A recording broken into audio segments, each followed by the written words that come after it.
Hi అండి. ఎప్పుడైనా సరే మనకి అన్నం మిగిలిపోతుంది కదా, మిగిలిపోయినప్పుడు వేస్ట్గా పడేయకుండా ఇలా వడియాలు పెట్టి చూడండి. టేస్ట్ అయితే చాలా బాగుంటాయి. దాని తయారీ విధానం ఇప్పుడు చూసేయండి.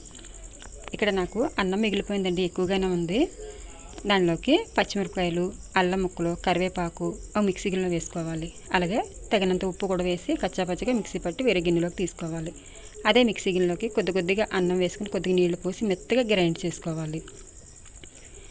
ఇలా గ్రైండ్ చేసుకున్న దాన్ని వేరే గిన్నెలోకి తీసుకొని ఇప్పుడు దానిలోకి కొంచెం బియ్యం పిండి, అలాగే జీలకర్ర, ధనియాల జీలకర్ర పొడి, మనం ముద్ద చేసుకున్నాం కదా పచ్చిమిరపకాయల ముద్దను కూడా వేసేసి మొత్తం ఒకసారి కలుపుకొని పళ్ళాలకి కొద్దిగా నూనె రాసి ఇలాగ చిన్న చిన్న వడియాలా పెట్టేసుకోవాలి.